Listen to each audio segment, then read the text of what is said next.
Bapak Ibu yang dikasihi oleh Tuhan Yesus Kristus, selamat hari Minggu, selamat beribadah di Minggu Paskah ketiga, Minggu Misericordias Domini, dengan tema Berjumpa Kristus yang bangkit mengubah hidupku. Ajakan berbakti.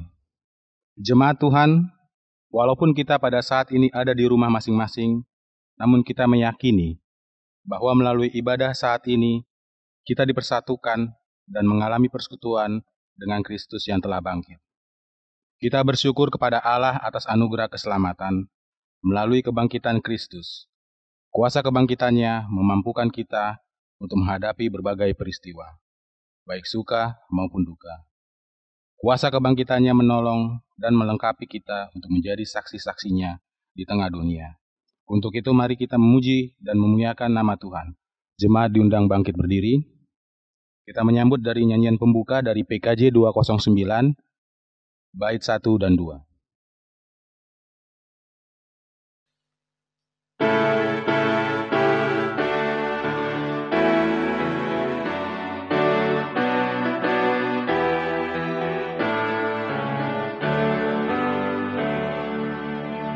Kasih setiamu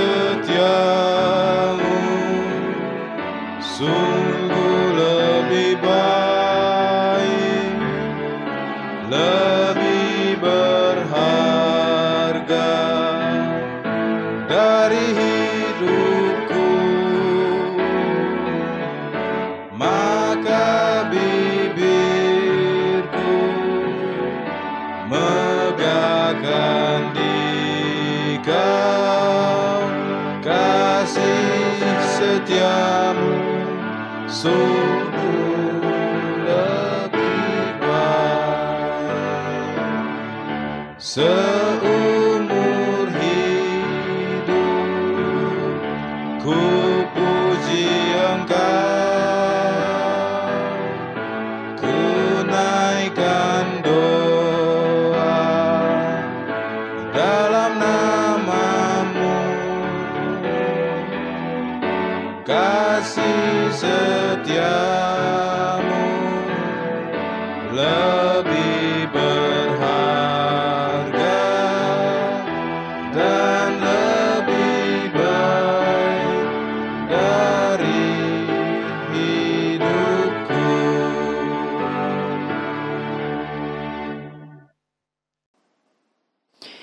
Bapak Ibu Saudara yang dikasihi Tuhan, pertolongan kita adalah dalam nama Tuhan yang menjadikan langit dan bumi.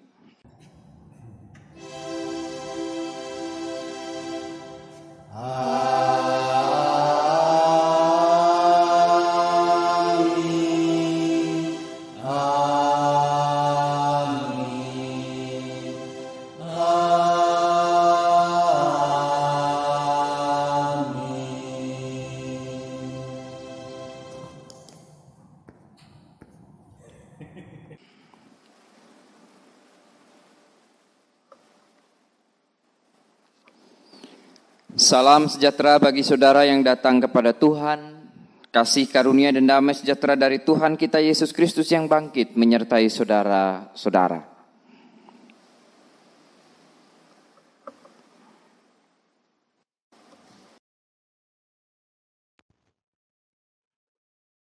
Bapak Ibu yang dikasihi oleh Tuhan Yesus Kristus, firman Tuhan sebagai nas pembimbing pada Minggu Misericordias Domini diambil dari Lukas 24 ayat 33 sampai dengan 34.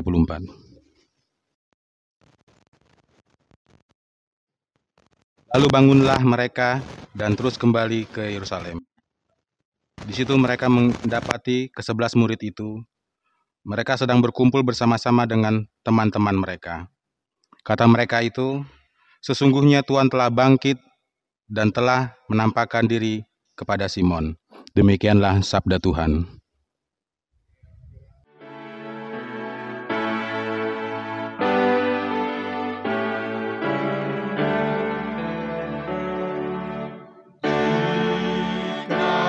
Kalau Tuhan tidak menebusku,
Jemaat dipersilahkan duduk.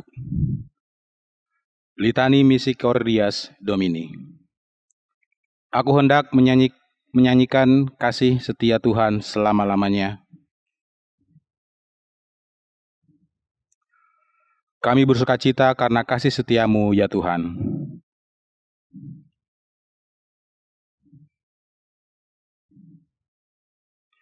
Kiranya kami tetap beroleh kasih setiamu ya Tuhan.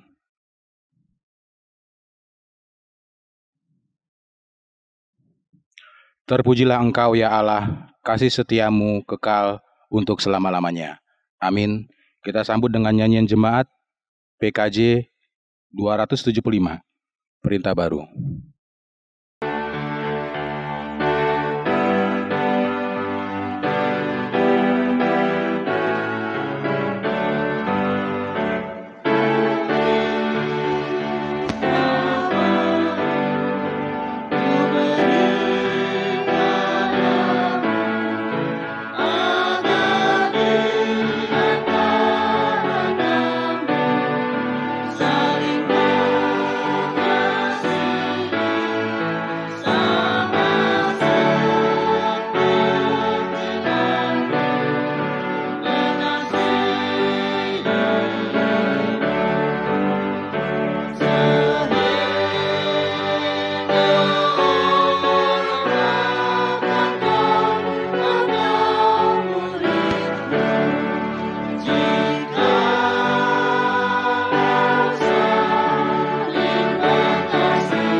Bapak, Ibu, Saudara yang kasih dalam Tuhan Yesus Kristus, sebagai umat Allah, mari kita memiliki komitmen setia di hadapan-Nya dengan mendengar kebenaran firman Tuhan sebagai hukum Allah yang diambil dari Matius 22 ayat yang ke-37 hingga yang ke-40. Jawab Yesus kepadanya, "Kasihilah Tuhan Allahmu dengan segenap hatimu dan dengan segenap jiwamu dan dengan segenap akal budimu. Itulah hukum yang terutama dan yang pertama. Dan hukum yang kedua yang sama dengan itu ialah, kasihilah sesamamu manusia seperti dirimu sendiri. Pada kedua hukum inilah tergantung seluruh hukum Taurat dan kitab para nabi."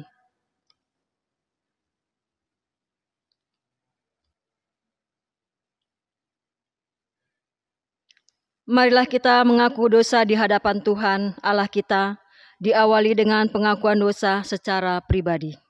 Saat teduh untuk kita semua.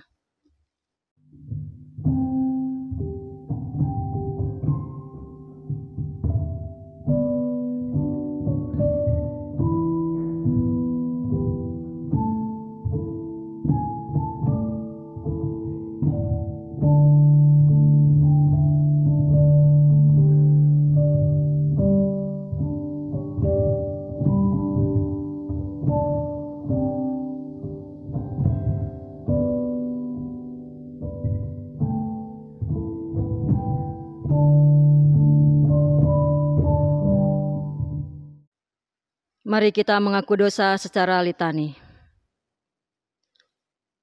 Ya Tuhan yang Maha Kuasa dan Maha Pengasih, kami merendahkan diri di hadapan-Mu dan mengaku bahwa kami adalah orang-orang berdosa, seperti domba yang sesat, yang berjalan menurut keinginan kami sendiri. Kepadamu kami memohon. Kami tidak patuh terhadap suara-Mu. Kami tidak berbuat apa yang seharusnya kami perbuat, tetapi kami melakukan apa yang Tuhan larang. Kami tidak mempunyai kekuatan untuk melakukan kehendak-Mu. Kepadamu kami memohon. Ya Tuhan yang Maha Penyayang, Engkau tidak menghendaki kematian orang berdosa, tetapi supaya ia bertobat dan hidup.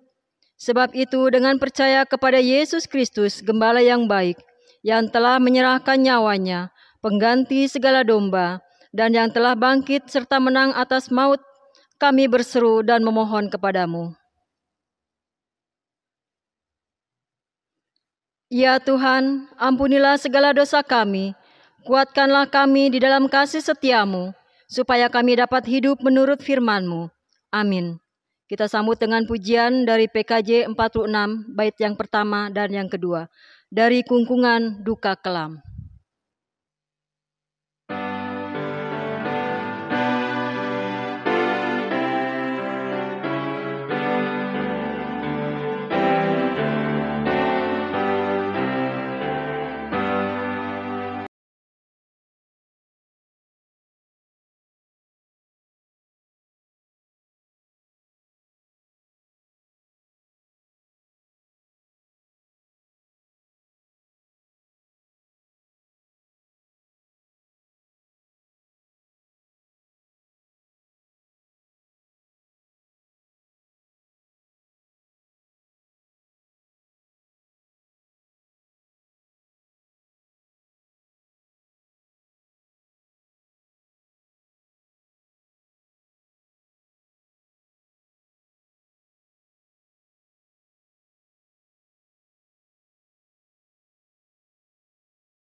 Tuhan, Bapak Ibu Saudara dipersilakan untuk berdiri.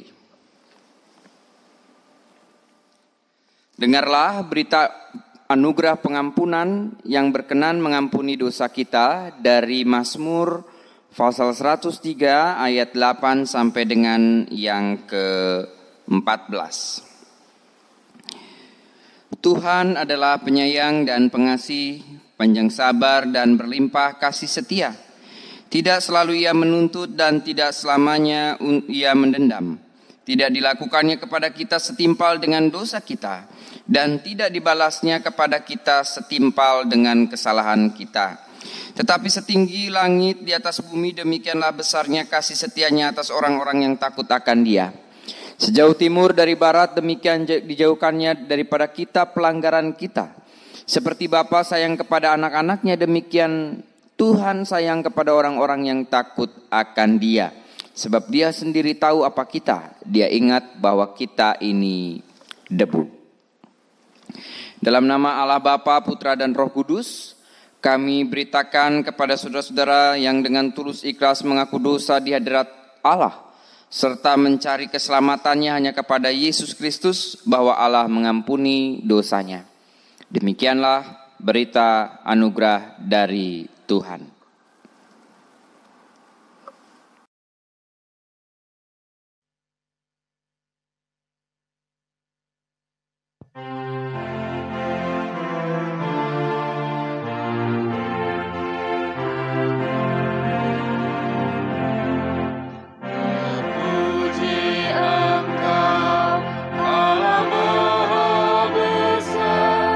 Karena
Baik, jemaat dipersilahkan untuk duduk.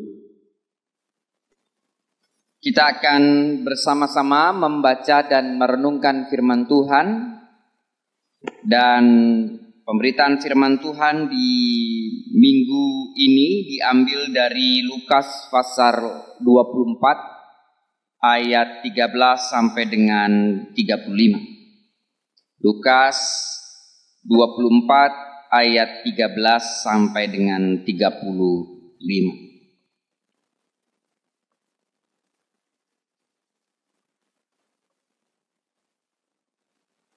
Sebelum kita membaca dan merenungkan firman Tuhan, mari kita bersatu diri di dalam doa.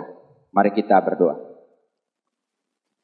Bapa yang penuh kasih, kami bersiap diri untuk membaca dan merenungkan firman Tuhan yang akan menerangi langkah kami, yang akan menuntun kehidupan kami, sehingga kami menghayati kehadiran Tuhan di dalam kehidupan kami yang mengubahkan kami ke arah yang lebih baik. Tolong kami di tengah keterbatasan kami dan kelemahan kami, kiranya kami dimampukan untuk memahami firman Tuhan dan melakukannya. Di dalam nama Tuhan kami Yesus Kristus kami berdoa. Amin. Saya akan bacakan bagi kita semua Lukas 24 ayat 13 sampai dengan 35. Pada hari itu juga 2 orang dari murid-murid Yesus pergi ke sebuah kampung bernama Emmaus yang terletak kira-kira 7 mil jauhnya dari Yerusalem. Dan mereka bercakap-cakap tentang segala sesuatu yang telah terjadi.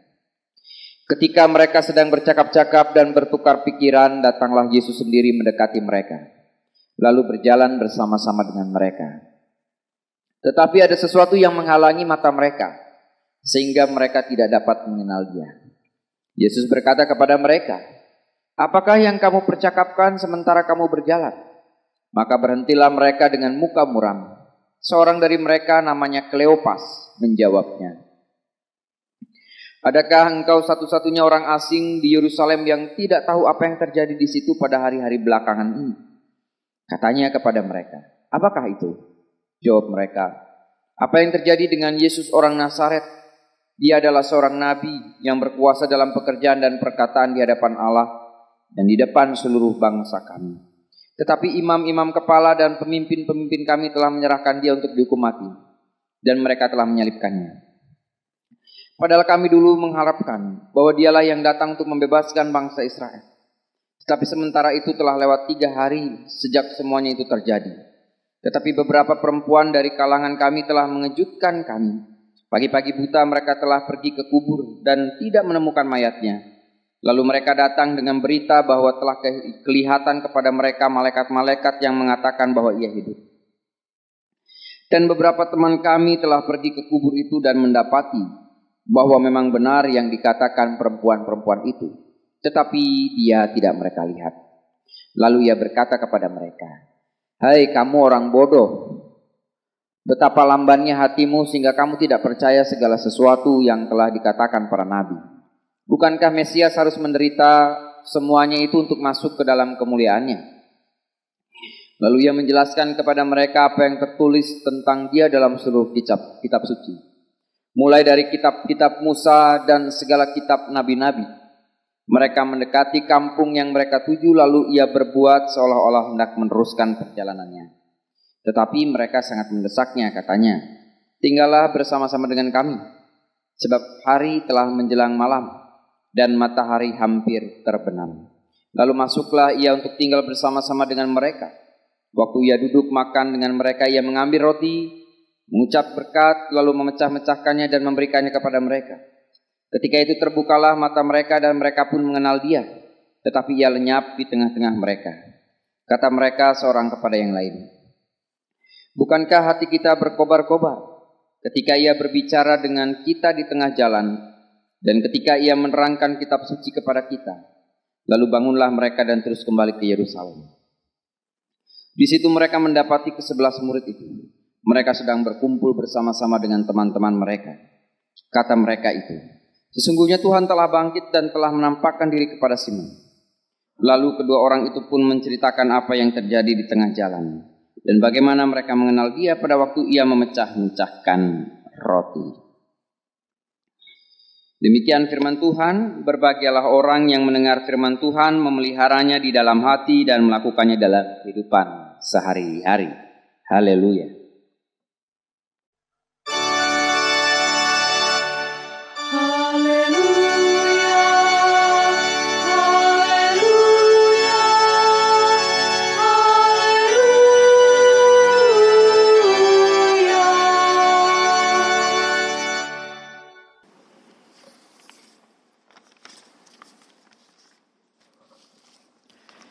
Baik, Bapak Ibu Saudara yang dikasihi Tuhan, tentunya Bapak Ibu Saudara tahu tentang lagu Tinggal Sertaku ya. Itu Kidung Jemaat 329 ya. Lagunya seperti ini. Tinggal sertaku, hari telah senja, gelap makin turun, Tuhan tinggallah, lain pertolongan tiada ku temu, Maha Penolong tinggal sertaku. Ini ditulis oleh seorang pendeta yang bernama Henry Francis Lyte.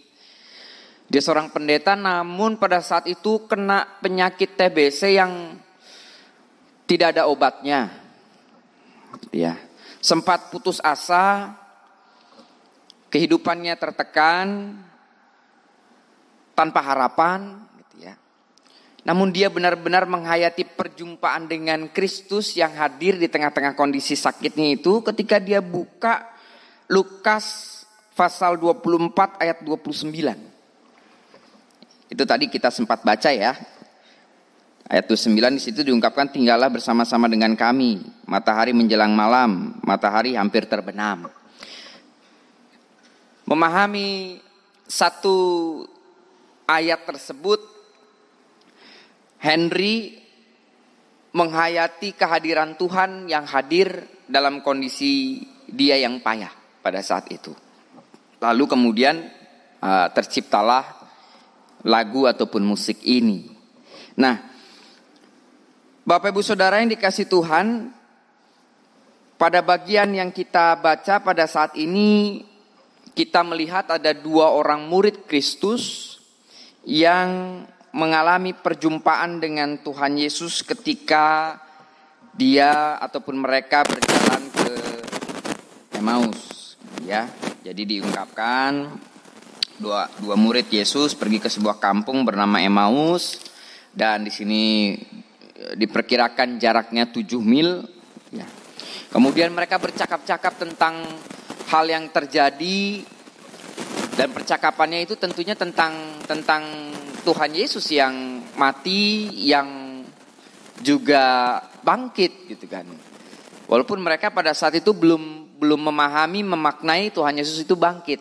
Yang mereka tahu adalah informasi tentang Tuhan Yesus ataupun jenazah Yesus sudah tidak ada lagi dikubur, dan itu diinformasikan oleh murid-murid perempuan. Mereka bercakap-cakap dengan kondisi yang masih sedih gitu ya, masih bingung gitu kan. Nah, di tengah-tengah percakapan itu ternyata ada Tuhan Yesus gitu ya. Jadi dua orang yang sedang berjalan, kemudian dihampiri oleh satu sosok gitu ya, yang pada saat itu mereka tidak mengenali kalau itu adalah Tuhan Yesus.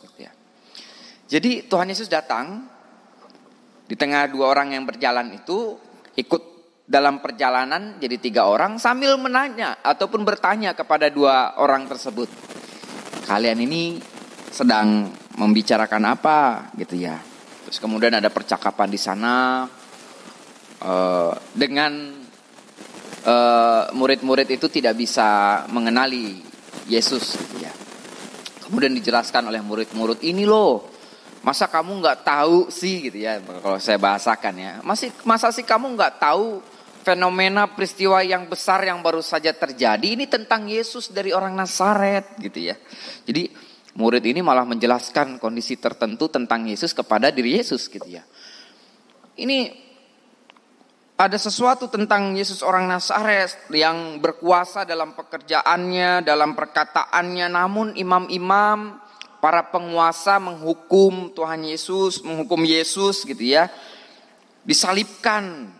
Dan di sini terungkap juga, kami ini dulu mengharapkan kalau Yesus itu adalah sosok Mesias yang bisa membebaskan bangsa Israel.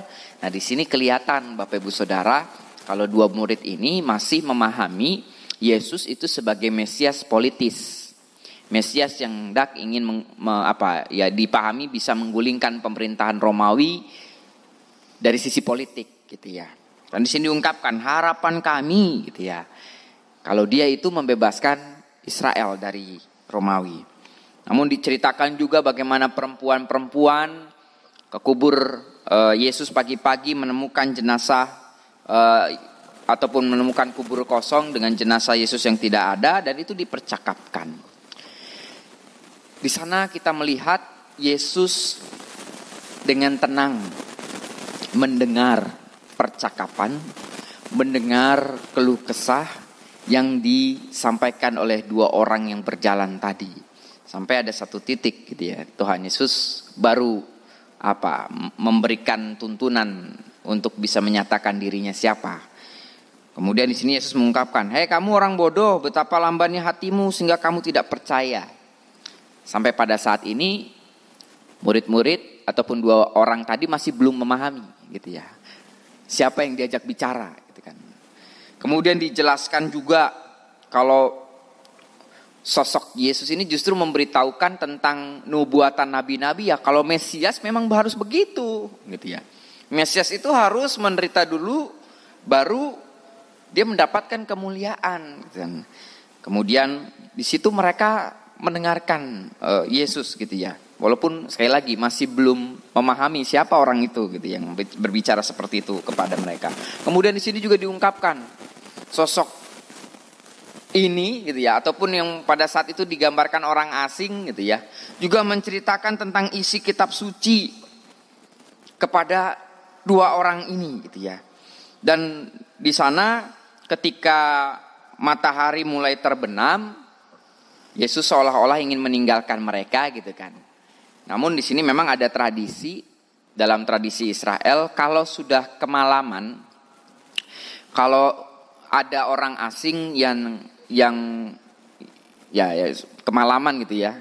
Jadi dia berjalan namun sudah matahari sudah mulai terbenam itu. Maka biasanya orang akan menawarkan untuk menginap di tempat ataupun di rumahnya gitu ya. Ini bentuk hospitalitas tradisi Israel pada saat itu. Sehingga di sini pun diungkapkan gitu ya. Ya sudah, ini sudah matahari terbenam, tinggallah bersama dengan kami. Kemudian Yesus masuk gitu ya ke tempat rumah dua orang itu. Kemudian di sana ketika Yesus diundang masuk ke rumah itu, sekali lagi mereka belum paham. Mereka belum memahami siapa itu Yesus gitu ya, ataupun siapa sosok itu gitu ya.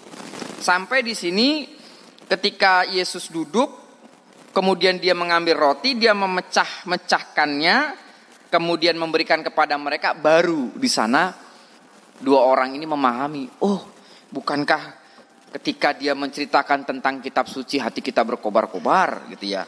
Baru di sana terbuka mata mereka untuk mau, ini Yesus yang bersama dengan kita gitu ya. Namun tiba-tiba Yesus hilang lenyap gitu kan, seperti itu. Dan mereka karena terbuka hati pikiran mereka kembali ke Yerusalem untuk menceritakan kepada murid-murid lain bahwa Yesus itu bangkit gitu kan. Dan diceritakanlah pengalaman ini kepada murid-murid yang lain. Nah, dari cerita ini, dari kisah ini Bapak Ibu Saudara yang dikasihi Tuhan, kita bisa melihat gitu ya, bahwa ternyata Yesus punya inisiatif terlebih dahulu untuk menghampiri. Jadi ada dua orang yang berjalan, bukan dua orang ini yang udah kamu kesini gitu kan. Tidak, tapi justru Yesus yang menghampiri mereka dan bertanya dan ikut ambil bagian dalam perjalanan dua orang murid tadi gitu ya. Tuhan yang memulai lebih dahulu untuk mendampingi, untuk hadir di tengah-tengah pergumulan, perbincangan yang dialami oleh dua murid tadi. Kemudian kita juga bisa melihat gitu ya, ketika Tuhan Yesus yang terlebih dahulu memiliki inisiatif melakukan sesuatu untuk hadir di tengah-tengah perjalanan dua murid di sini, maka di sini juga kita melihat gitu ya, ada respon dari murid-murid. Sosok Yesus yang hadir di tengah perjalanan mereka direspon baik gitu ya. Walaupun pada saat itu memang mereka belum memahami siapa yang diajak bicara. Namun mereka merespon itu, mereka menerima sosok asing dan terlibat dalam pembicaraan di sana gitu kan. Ada proses yang mereka jalani. Ini bentuk penerimaan gitu ya, bentuk respon yang baik dari murid-murid terhadap diri Yesus pada saat itu. Dan mereka mau mendengar. Mereka mau mendengar apa yang disampaikan Tuhan Yesus. Walaupun ya pada saat itu belum memahami siapa diri Yesus. Tapi mereka mau mendengar gitu ya. Mereka mau mendengar informasi yang benar. Dan itu perlahan-lahan membuka pikiran, membuka hati, membuka semangat mereka gitu kan. Di sini pentingnya respon yang baik terkait dengan kehadiran Yesus. Dan tentunya kita juga bisa melihat di sini. Dengan peristiwa yang terjadi, dua orang murid ini mengalami perubahan dalam proses perjalanannya ketika didampingi Yesus. Perubahannya apa? Di sini kita lihat ada pola pikir yang tercerahkan. Tadi awal-awal mula perjalanan, dua murid ini bilang gitu kan, bahwa kami mengharapkan bahwa dia ini membebaskan kami dari Romawi, membebaskan bangsa Israel. Awalnya adalah pola pikir Yesus sebagai Mesias politis, hanya mengurusi bagaimana caranya bangsa Israel bebas dari Romawi. Namun ketika berjumpa dengan Kristus, mengalami perjumpaan yang mendalam melalui percakapan, melalui pertemuan gitu ya, mereka tercerahkan, pola pikirnya berbeda, sehingga memahami Kristus bangkit. Kristus yang tidak saja bicara terkait dengan membebaskan bangsa Israel dari sisi politis, tapi benar-benar Kristus yang bangkit, yang senantiasa juga memberikan sukacita dan pengharapan bagi mereka. Kemudian perubahan apa lagi? Perubahan jiwa gitu ya. Yang tadinya mungkin dalam kondisi kebingungan, tanda tanya gitu ya, bahkan bisa jadi sanksi gitu ya, ragu-ragu, namun timbul semangat, berpengharapan, bahkan berani. Dan yang terakhir ya perubahan sikap, ketika memahami bahwa oh ini yang tadi ini Tuhan Yesus yang bangkit. Maka mereka tidak berlama-lama lagi tinggal di Emmaus. Mereka kembali ke Yerusalem untuk menceritakan pengalamannya ini kepada murid-murid yang lain. Jadi memberikan perubahan yang berarti gitu ya. Tidak lagi berlama-lama tapi kembali ke Yerusalem menceritakan, menjadi saksi bagaimana Kristus hadir di tengah-tengah kehidupan dan perjalanan mereka. Nah, Bapak Ibu Saudara yang dikasihi Tuhan, bicara terkait dengan perjumpaan Kristus dalam kehidupan iman kita seringkali menemukan banyak istilah. Ada banyak istilah yang mencerminkan, menggambarkan kalau orang Kristen itu tidak menghayati perjumpaan dengan Kristus dalam hidupnya. Misalnya saja gitu ya, apa sebutannya apa? Kristen KTP lah gitu ya, Kristen tanpa perdopatan, apalagi Kristen kapal selam lah gitu ya, Kristen abal-abal lah gitu ya. Yang itu yang seringkali istilah-istilah yang dikonotasikan bahwa kehidupan seseorang tidak menghayati perjumpaan dengan Kristus gitu ya. Orang bisa saja gitu ya menghayati ataupun menjadi Kristen dari sejak kecil sampai dewasa. Oh, saya orang Kristen dari kecil sampai dewasa. Namun dari istilah tadi kita juga ditanyakan ulang gitu kan, apakah benar gitu ya. Dalam hidup kita ini benar-benar menghayati perjumpaan dengan Kristus. Nah, berjumpa ini tidak selalu dikaitkan dengan perjumpaan fisik gitu ya. Saya ketemu dengan Tuhan Yesus dalam mimpi gitu ya. Atau dalam apalah ada sebagainya. Tapi bicara perjumpaan ini adalah upaya untuk merespon kehadiran Kristus dalam hidup kita. Dengan sikap kita yang mau untuk diubahkan. Baik dalam pikiran dan hati kita. Supaya apa? Agar kita benar-benar mengenal diri Kristus lebih dalam proses iman kita. Dan menuntun kita untuk bisa menghayati perubahan. Baik dalam pola pikir, bahkan karakter. Tindakan dan sikap kita agar seperti Kristus. Dengan demikian Bapak Ibu Saudara, firman Tuhan memberikan tuntunan bagi kita yang pertama. Dengan peristiwa ini kita dikuatkan, kita diteguhkan kalau Tuhan itu selalu hadir dalam setiap perjalanan kehidupan manusia. Kita ada di dalam posisi dua murid yang ke Emmaus, yang mungkin tidak menyadari Kristus hadir di sana. Tapi kita ada dalam arak-arakan itu. Yesus ada dalam setiap perjalanan kehidupan manusia. Yesus ada menjadi pendamping setia dalam kehidupan kita, teman seperjalanan. Dan ketika bicara teman seperjalanan dan perjalanan kehidupan ini kan ada banyak hal yang kita hadapi. Bisa jadi kita menghadapi kebingungan, pergumulan dan yang lain-lain. Namun dia selalu ada. Sehingga kita tidak dibiarkan sendiri. Dan jangan pernah menganggap, jangan pernah merasa sendiri. Kenapa? Karena Yesus hadir dalam perjalanan kehidupan kita. Dan kehadiran Yesus ini bisa hadir, bisa berwujud, caranya beragam-ragam gitu ya. Misalnya, bicara terkait dengan orang asing yang kita tidak kenal gitu ya. Jangan-jangan itu bentuk kehadiran Tuhan yang menolong kita gitu kan. Saya punya pengalaman Bapak Ibu Saudara, saya mengendarai mobil dari Rangkas Bitung mau ke Jakarta gitu kan. Tapi sengaja lewat jalur lain gitu kan, supaya bisa lewat jalur pantai gitu ya. Nah, karena saya mengikuti Google Maps dan pada saat itu kota Serang itu sedang ditutup karena ada acara apa MTQ apa saya cari jalan-jalan kecil gitu ya. Dan ternyata di sebuah jalan kampung yang jarang orang gitu kan, ban mobil saya kempes gitu ya, bocor, bingung saya di situ kan.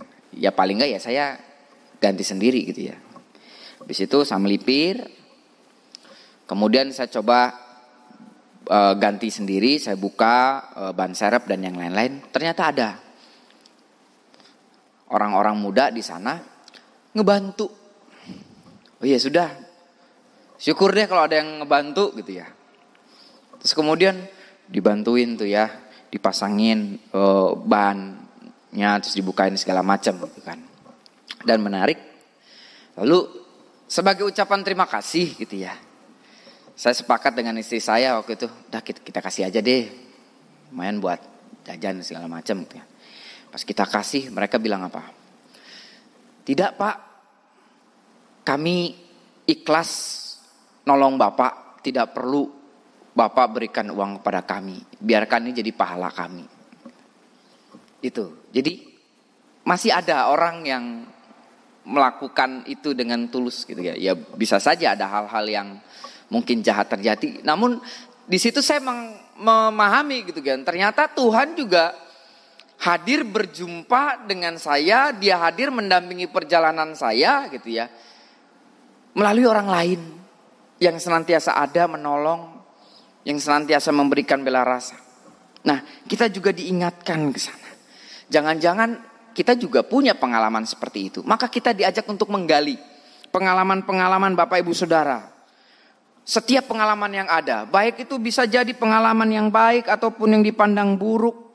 Pengalaman bersama dengan orang-orang lain dalam setiap kehidupan dan dinamikanya. Jangan-jangan Tuhan menjumpai Bapak Ibu Saudara di situ. Namun seringkali kita tidak. sadari.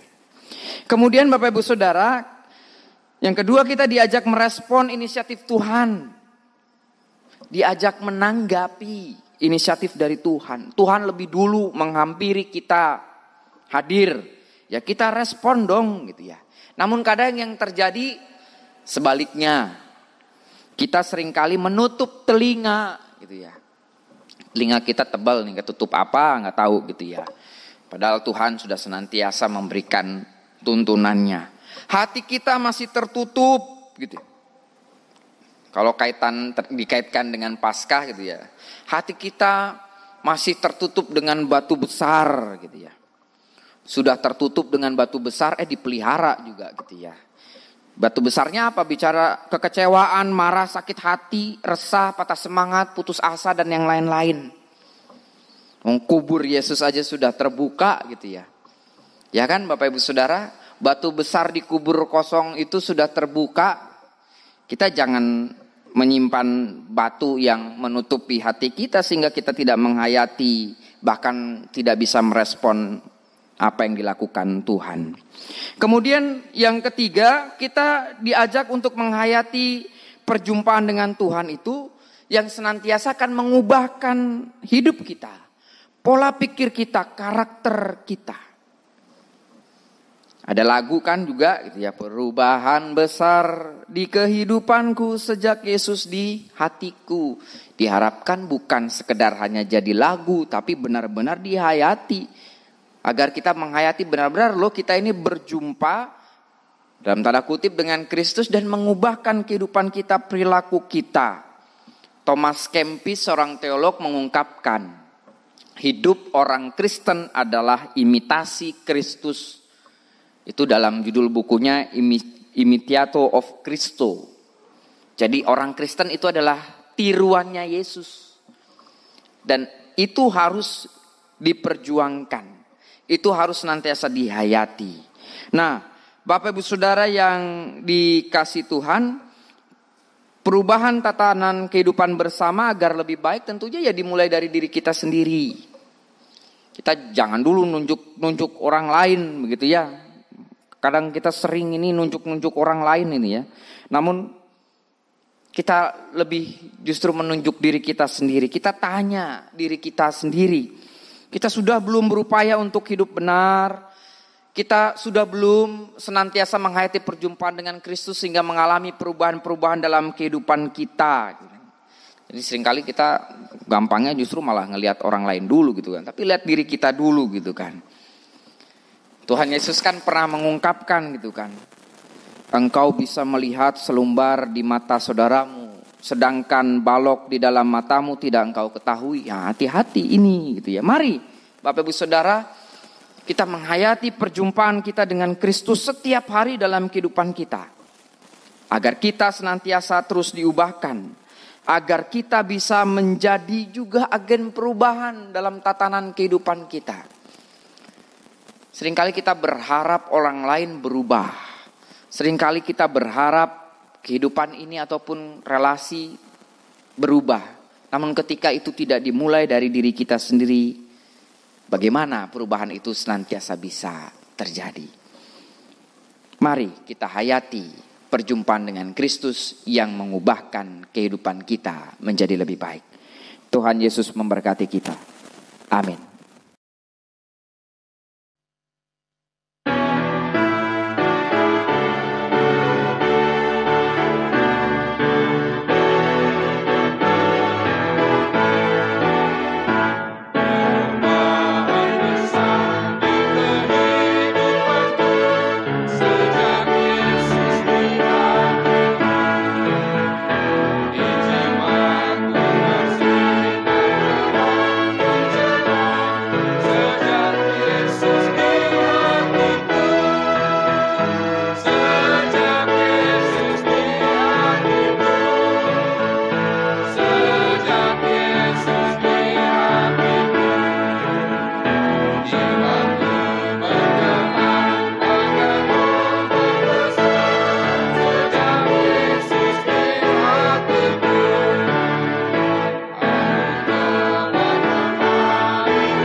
Jemaat dipersilakan berdiri. Bersama dengan gereja dari segala tempat, mari kita mengikrarkan iman percaya kita berdasarkan pengakuan iman rasuli. Kita berikrar demikian. Aku percaya kepada Allah, Bapa yang Maha Kuasa, Khalik langit dan bumi, dan kepada Yesus Kristus, anaknya yang tunggal Tuhan kita, yang dikandung dari Roh Kudus, lahir dari anak darah Maria, yang menderita di bawah pemerintahan Pontius Pilatus, disalibkan, mati dan dikuburkan, turun ke dalam kerajaan maut. Pada hari yang ketiga bangkit pula dari antara orang mati, naik ke sorga, duduk di sebelah kanan Allah, Bapa yang Maha Kuasa, dan akan datang dari sana untuk menghakimi orang yang hidup dan yang mati. Aku percaya kepada Roh Kudus, gereja yang kudus dan persekutuan orang kudus, pengampunan dosa, kebangkitan daging, dan hidup yang kekal. Amin. Jemaat dipersilakan duduk kembali.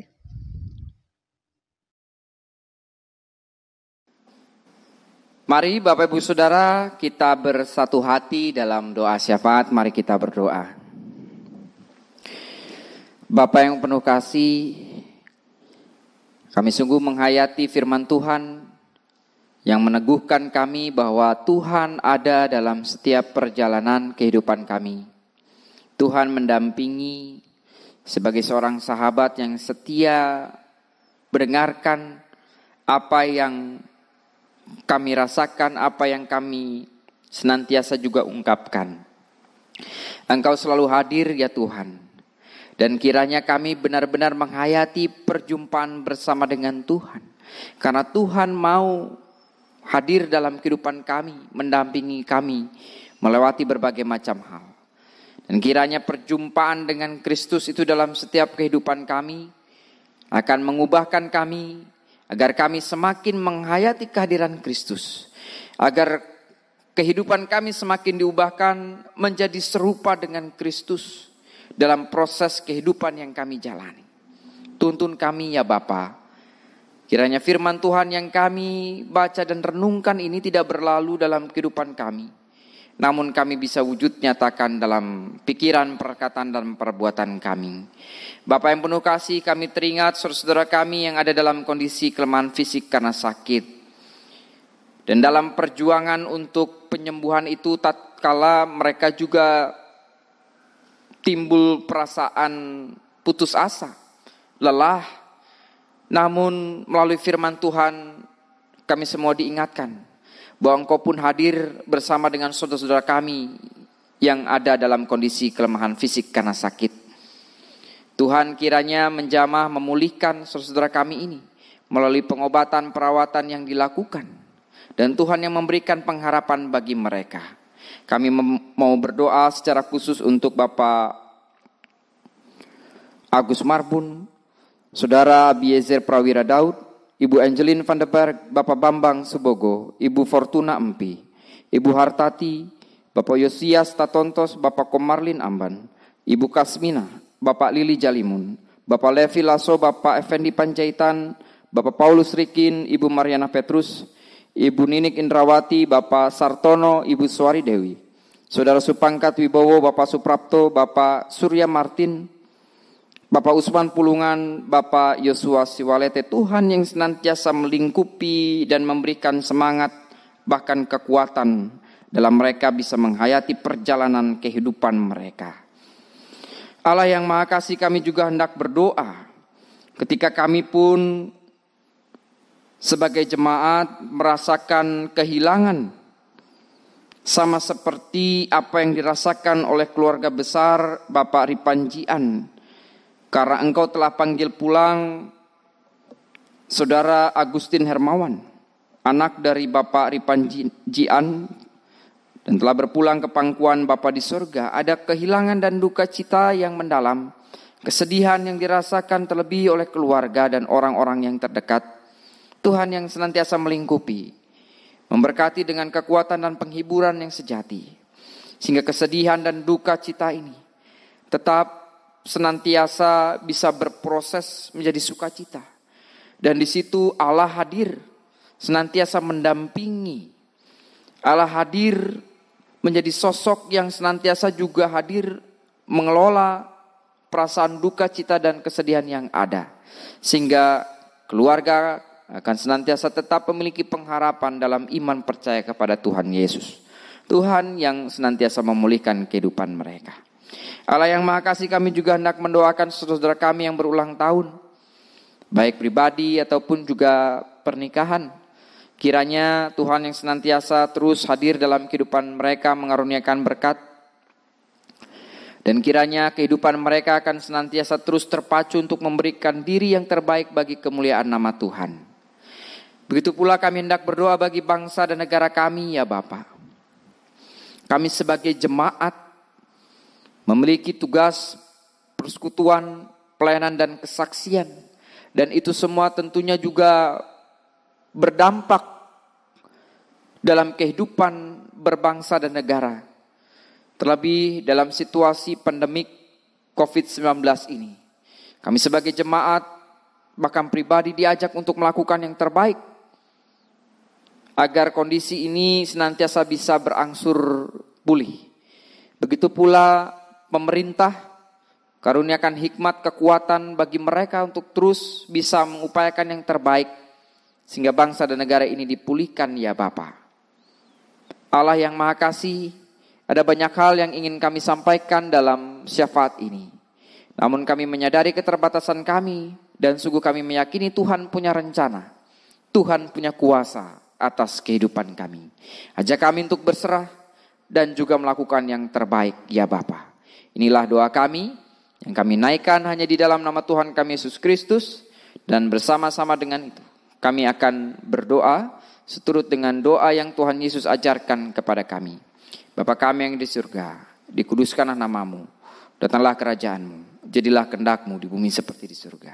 Berikanlah kami pada hari ini makanan kami yang secukupnya, dan ampunilah kami akan kesalahan kami, seperti kami juga mengampuni orang yang bersalah kepada kami. Dan jangan membawa kami ke dalam pencobaan, tapi lepaskanlah kami dari yang jahat, karena Engkau yang punya kerajaan dan kuasa dan kemuliaan sampai selama-lamanya. Amin.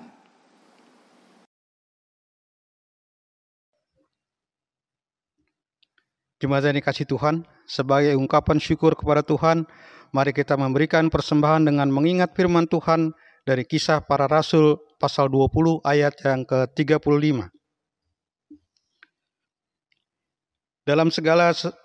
Dalam segala sesuatu telah kuberikan contoh kepada kamu, bahwa dengan bekerja demikian, kita harus membantu orang-orang yang lemah dan harus mengingat perkataan Tuhan Yesus. Sebab Ia sendiri telah mengatakan, adalah lebih berbahagia memberi daripada menerima. Demikianlah sabda Tuhan. Persembahan seperti biasa dihimpun di rumah masing-masing, kemudian diserahkan ke gereja atau ditransfer melalui rekening bank yang tertera dalam warta jemaat. Persembahan dilakukan dengan tenang, diiringi dengan instrumen musik.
Jemaat dipersilakan berdiri, kita berdoa untuk persembahan kita. Kita satu dalam doa. Bapa yang penuh kasih, kami mengucap syukur Tuhan untuk setiap berkat yang Tuhan anugerahkan bagi kami. Dan sebagai ungkapan syukur kami memberikan persembahan ini Tuhan kepada Tuhan. Biarlah Tuhan berkati persembahan ini agar berguna dalam penata layanan di gereja kami. Bapa di dalam surga, ajar kami Tuhan untuk senantiasa memberikan yang terbaik kepada Tuhan, karena Tuhan telah memberikan yang terbaik kepada kami. Ajar kami Tuhan untuk senantiasa berdoa untuk orang-orang Tuhan yang mungkin belum dapat memberikan persembahan seperti kami Tuhan. Biarlah Tuhan memberkati mereka juga seperti Tuhan memberkati kami. Terima kasih Bapa di sorga. Ampuni akan segala kesalahan kami. Bila dalam memberikan persembahan ini Tuhan ada yang tidak berkenan di hadirat Tuhan. Di dalam Kristus Yesus kami berdoa dan mengucap syukur. Amin.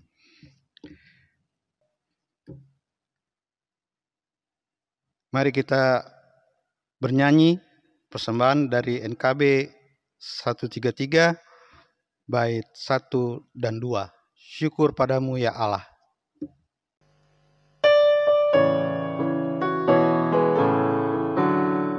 Syukur padamu ya Allah atas segala rahmat-Mu. Syukur atas kecukupan dari kasih-Mu penuh. Syukur atas pekerjaan walau tubuh pun lemah. Syukur atas kasih sayang dari tangan dan lemah. Syukur atas bunga mawar harum indah tak perih. Syukur atas awan hitam dan matahari berseri. Syukur atas suka duka yang Kau beri tiap saat. Dan firman-Mu tak pelita agar kami tak sesat. Bapak Ibu Saudara yang dikasihi Tuhan, pergilah jadilah pelaku firman Tuhan yang taat dan setia. Berimanlah dengan teguh dan nyatakanlah kesediaan untuk diubahkan sebagai saksi akan kebangkitan Kristus. Dengan demikian nama Tuhan senantiasa dimuliakan di dalam kehidupan saudara-saudara.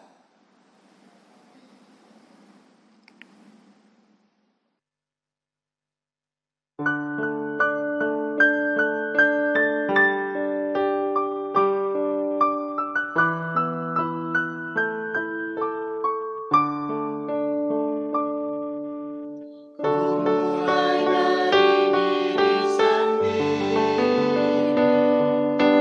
untuk melakukan yang terbaik.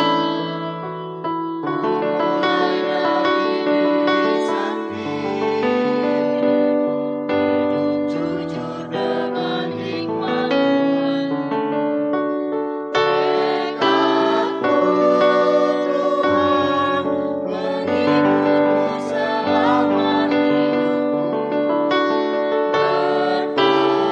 berpegang teguh kepada iman dan percayaku.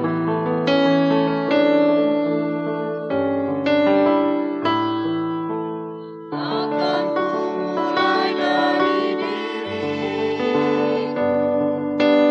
melakukan sikap yang benar.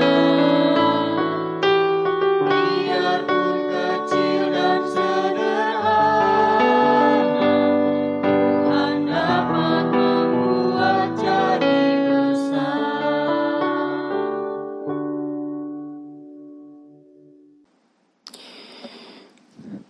Maka terimalah berkat Tuhan. Allah berjalan di depan untuk menuntun engkau. Allah berjalan di belakang untuk menguatkan engkau. Allah ada di sekelilingmu untuk menjaga dan memelihara engkau sekarang dan selamanya. Amin.